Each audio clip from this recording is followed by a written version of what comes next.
And welcome to another edition of Testimonies. I'm Tim Pawley, your host.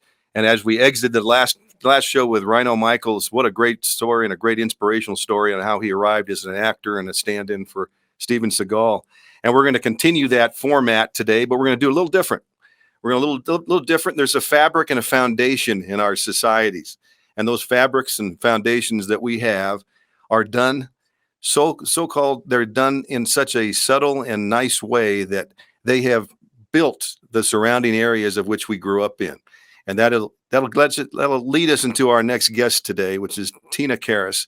And we're going to talk to her about that in a minute. But just to let you know, on a personal note, it is very important that you pay attention to the people that have built the cities that you guys are all from. It could be anywhere in the world that we're speaking to today.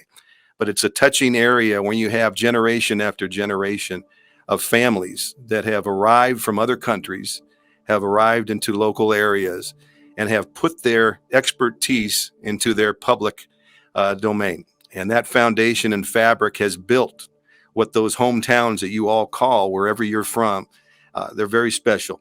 And as they start to build more and more family members become a part of it. And that's exactly the subject and the topic of the show that we're about to speak on today. But remember that when you're going into these areas of where families have started and arrived and built everything that you see around you over generation after generation. But with that, I'll lead into our guest, Tina Karagias, today. And Tina, a local resident in San Marino, California. Being from Arcadia, California, your crosstown rival, it's a pleasure to have you here today. And I have been a part of what we're going to discuss in the family history of the restaurant called Lucky Boy. And if you can, I'd love to hear where it all began and where your family history started from before they arrived in San Marino, California, and serving in a restaurant, the greater Los Angeles area. Thank you, Tim, for having me on the show. And I'm known as Tina Karagias because my father came from Greece and his name was Anastasios Ioannis Karagias, and he wanted to be American so badly he changed his name. My birth name is Chrysoula Anastasia Karagias, transferred into Tina Karagias so I can be an American girl with the pom-poms and all the joy of the glory of America. God bless America. I'm so glad you didn't ask me to say that, because I think the show would have stopped right at that point. If I have to spell that name or pronounce it over and over again, I'd never be able to do it. So thank you. And now I'm a vassal. I was married to a local San Marino young man, class of 1969, Nicholas Vassals. Wow. So, and his family has a beautiful history coming from Greece. Okay.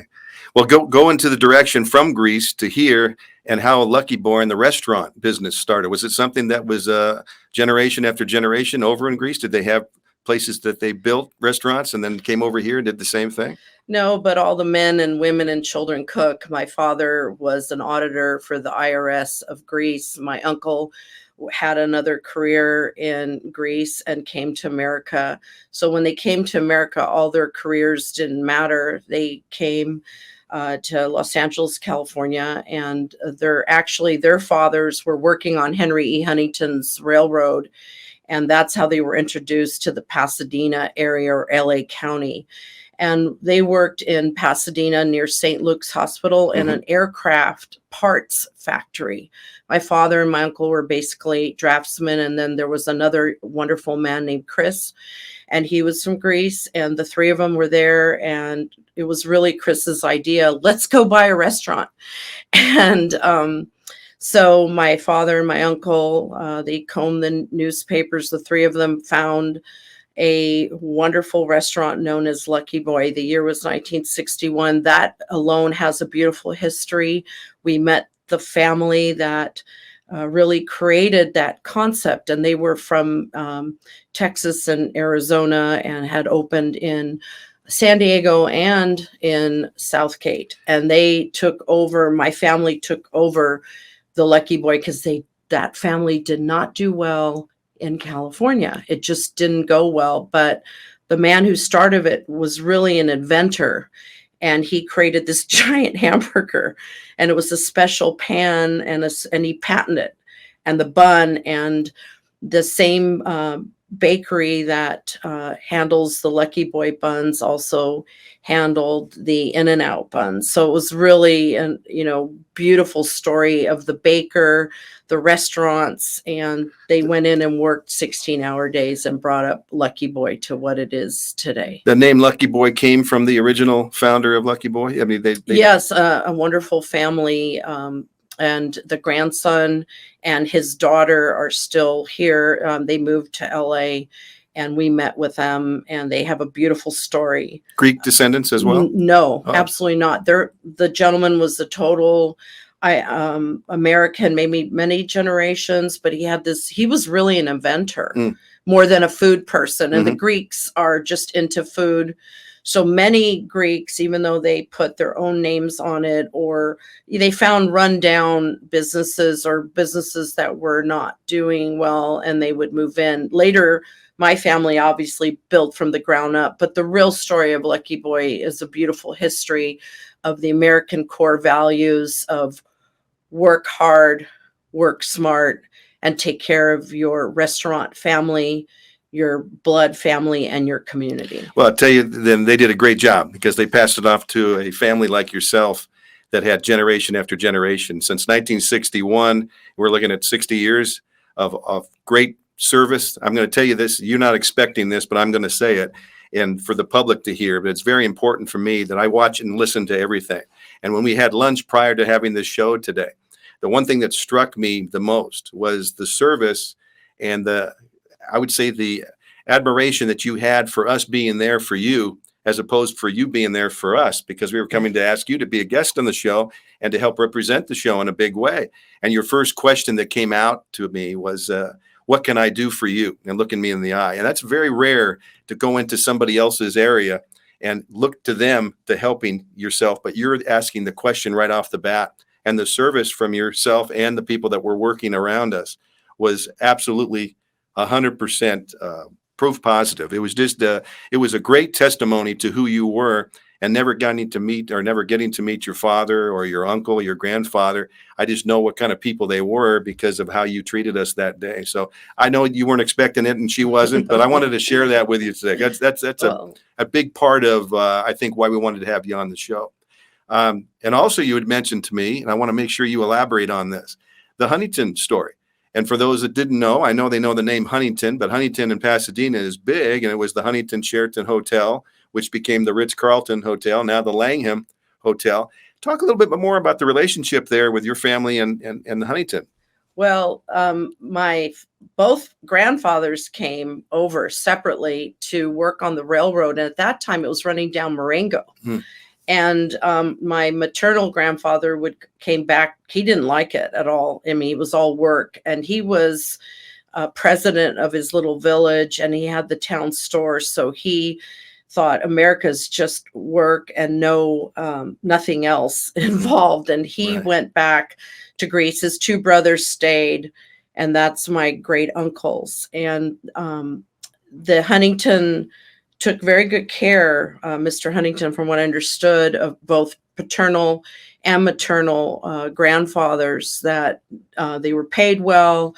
They were brought over through an advertisement to the country of Greece, and they worked mostly on the Marengo strip of the railroad. And ironically, that's where Lucky Boy ended up, one of the Lucky Boys, just on the other side of Marengo. Both grandfathers went back, and only the maternal uncle stayed, and they had a whole interesting story of pictures of them on horseback. Wow. Going to Long Beach, California. And then there were the red cars, and we have this history, but they were not in the restaurant business. They ended up on Fair Oaks Avenue and recycling. They were ahead of their time. They worked with John Moran, the Moran auctioneers, and they would haul away the leftover products of the big estate sales, and then they resold it to what was Bullock's and Magnon's, later. And that was a beautiful story. Then they went into recycling, I guess, like steel. So they were recyclers, my maternal great uncles. So nothing to do with food, and they were here And then another one of their cousins came, and he became known as the first Greek real estate broker. And that last name of my maternal sign is Relos. And the maternal side ended up in real estate and recycling and repurposing, actually. Wow. Let's get back to Lucky Boy too. And then history, that story is great. And if we aren't careful with the gas prices right now, almost $7 a gallon, we're going to go back to horseback pretty soon. Yes. So we'll be riding back to the same things that we did in the beginning. I want to know about the history with the generation after generation. You've mentioned there's cousins that still work at Lucky Boy. You've mentioned there's a grandchild that still works at Lucky Boy. And of course, the father and the uncles, and now yourself, obviously being a big part, inspirational part to the success of Lucky Boy. But talk a little bit more about that. How many family members total are still working? Well, we have a restaurant family. So there are young men who joined Lucky Boy 40 years ago. Wow. And there's several that are still there. And then we have my first cousins that are involved with us, and they were brought over by my father. Mm-hmm. That's my father's side, and they're involved. And then I have my mother's cousins that are involved. So they're been with us. My father and my mother brought in 26 of my father's nephews and nieces from Greece. And they all went to Lucky Boy University. We used to call it LBU in the 60s and 70s. Like, That's beautiful. And then many of them went to college. So they took different routes, but then several of them went to back a scholarship to Whittier College, one of my cousins, and he opened High Life Burgers with his brother in South Pasadena. Sure. We call him a graduate of Lucky Boy University. Right. Then my father had an in-law who found one of the locations, and they're Faros burgers. So they're not blood, but they're that's the Darlis family. The Darlis family. And I baptized Tasso. And so it's a beautiful, right. Tasso and Bill and Ayota, their, Paula, their sister. I mean, everything kind of started. A mentor to my father and my uncle was Tommy Kulak, and that's Tommy Burgers. And he would tell them, forget you got to do this, do it this way. And lovely people, the community were all respectful, and they had a little decree: just don't open a restaurant just stay 5 miles from each other. Sure. You crazy Greeks. Right.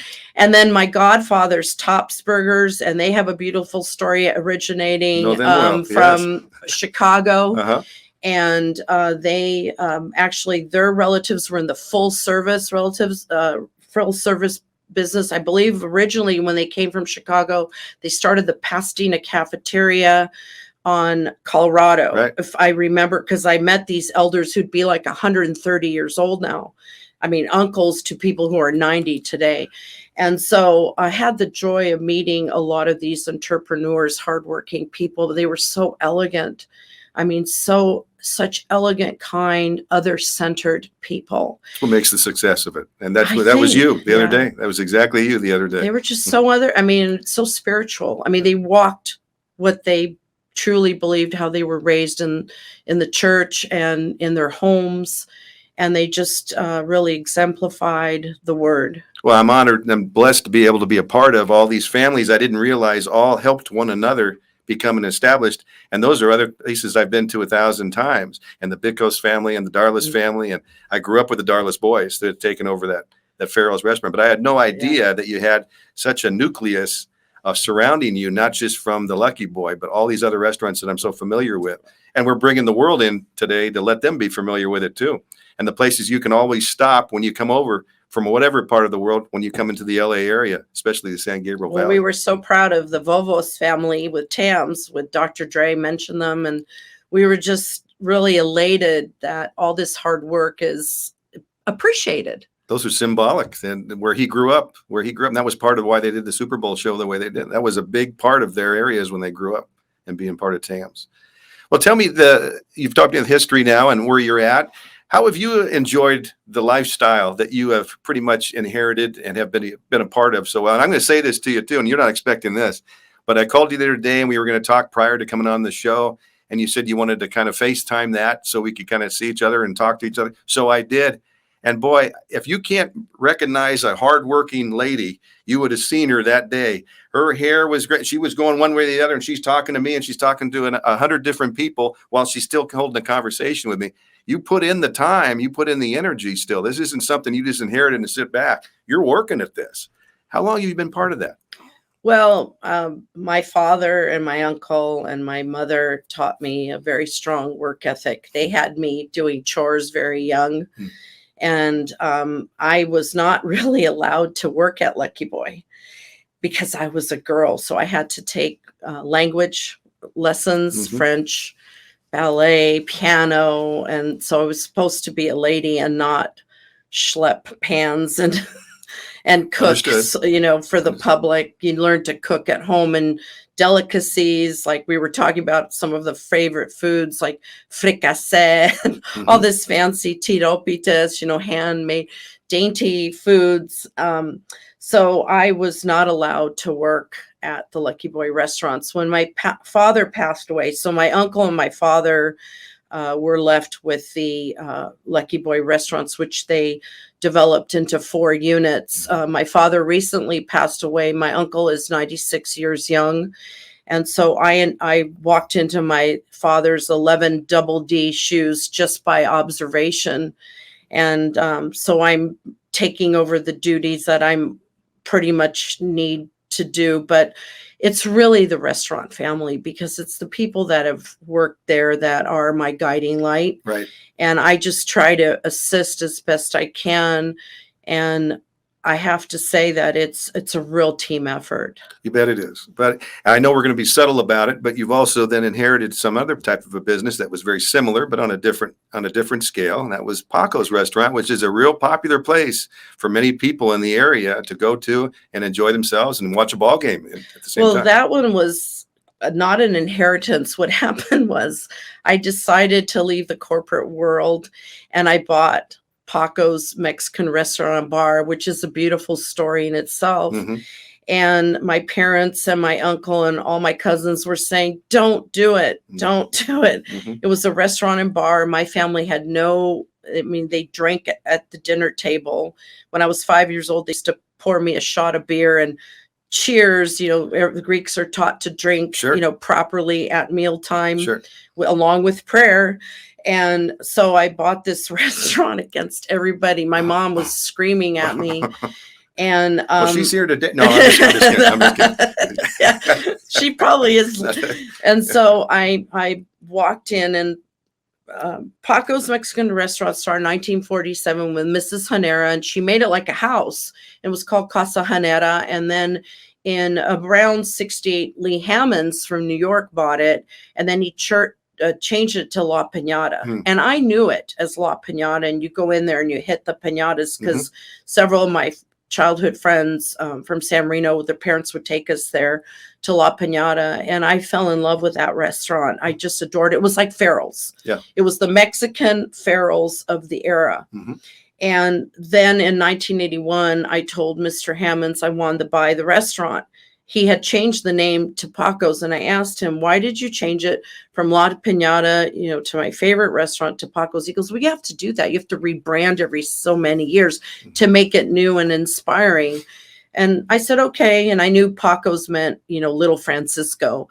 But so I went in with the checkbook. I said, I want to buy your restaurant. Mr. Hammond said, no, this is not for you, and I'm not selling. So then I would do this. I did it for 15 years. Every year I'd go in on a certain day whenever I felt like it with my checkbook and say, I want to buy your restaurant. Finally, he sold it to me in 96. The interesting thing is he took a San Marino high school student, Gary Berenger, as a partner, I believe, in 1983. And Gary Berenger and the Harlamboses, a bunch of other fun, wild Greeks and Titans would go hunting. And Gary Berenger was involved in Paco's. He's now in the desert with his wife, Kelly. And they sold Mr. Hammonds, and Gary sold me Paco's in 96. And I took over Paco's with the employees in it. Right. And that's a beautiful story. I asked you about that the other day. Talk to me about some of the employees and how many years they've Oh been my there. goodness, they were there before me. There's a gentleman named Chimino who was my busboy, like in I don't know what year. I think he started 1990, and he's still with Paco's. Wow. And then there was a wonderful man named Efren. His nephew's with us, but Efren was with us, and he was a server, bartender, and he knew the ropes, and he was my eyes. And then Efren said, you know something, I don't want to do this anymore, but I want to become your produce man. I said, sure, I'll be your first client. So Efren started a produce company. Then there was so many more people that were at Paco's that said, well, you know, I love working here, but I really want to be a plumber. I said, well, make me your first customer. Wow. I mean, there were a lot of people working there when I bought it that didn't want to stay, but then they wanted to do something else. Sure.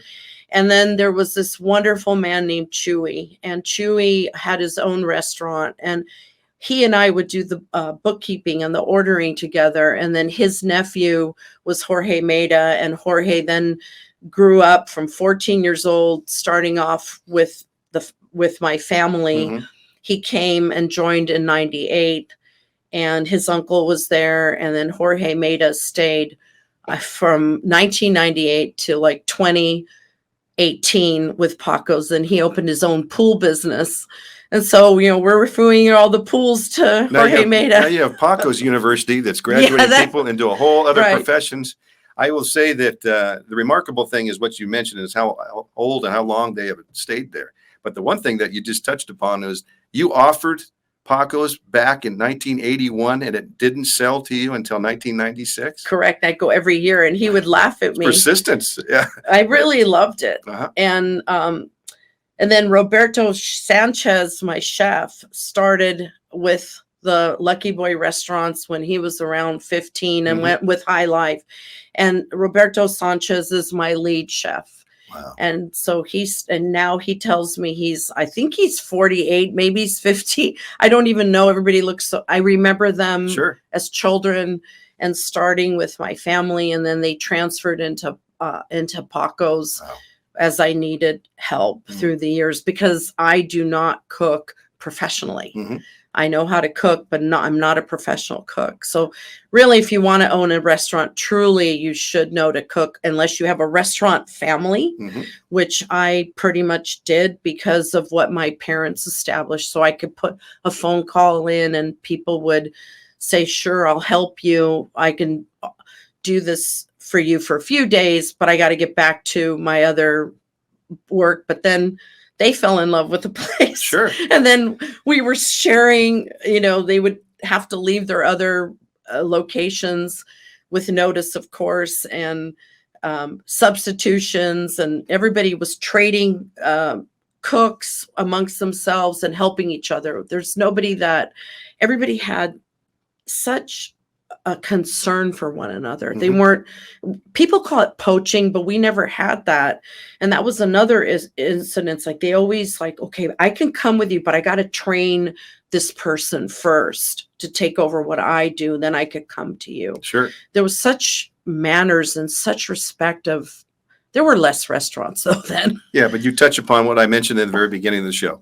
And that was the graciousness you had and the kindness you had when we walked in to have lunch. That goes a long way with me. And I've told 100 people since then about the experience. And that's something you inherited. That's something that you have been part of. And you're mentioning that over and over again throughout the show, which tells the character of your family. And so I appreciate that. We're getting to the areas where we have to come to an end. But I wanted you to maybe throw what you'd like to say before we exit. And we have a few minutes left of where you are today and how you have arrived to it. You've already generated so many other stories that we can go into. I'd love to have you back. If you'd love to come back again, I'd love to have you back as a guest, and we'd go into part 2 and part 3. And but what would you like to leave the audience that's listening today? And again, with a podcast, you can get somebody all the way clear across the world today. So some people that might want to come in and travel or come over here and get an escape and come to the Los Angeles area, come to the town, the San Gabriel Valley area. What would you like to leave with somebody that said the most about what you have done and accomplished in your career? That's a very interesting question because there were so many people that influenced me. And I think I'll take it out to someone we all love and know now nationally. And I think I'll quote Joe Colomb, Trader Joe's, who was at my home, a good friend of the family, his children, and I grew up together. And he said, if you have an idea or concept, just do it. Beautiful. We'll end with that right there. And having you on as a guest has been an absolute privilege. And I thank you so much. And we're getting to know each other better and better. And I hope this continues. And I'd love to have you back.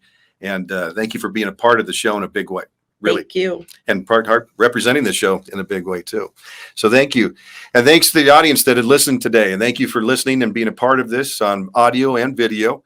And we appreciate your responses. I have been getting many of them on the internet. I've been getting many emails. Many responses I get on a personal note, too, because I'm a local person in the area. I get a lot of people that have come up to me and said that the show has been very inspirational to them. And that means a lot to me because that was the concept and the premise of the show and the objective. And our guests are going to continue to flourish in that area. And we hope to do one of many, many more in the future. So thank you. And as I always leave with God, walls can become doors and obstacles can become opportunities. So on behalf of Hope Studios and our producer, Ramon, and on behalf of Tina, our guest today with Lucky Boy Restaurants, for Testimonies, I'm Tim Pawley. Good night. Lucky Boy always delivers. Proud to have Lucky Boy as our program sponsor, serving your family's favorites since 1961. Thank you, Tim.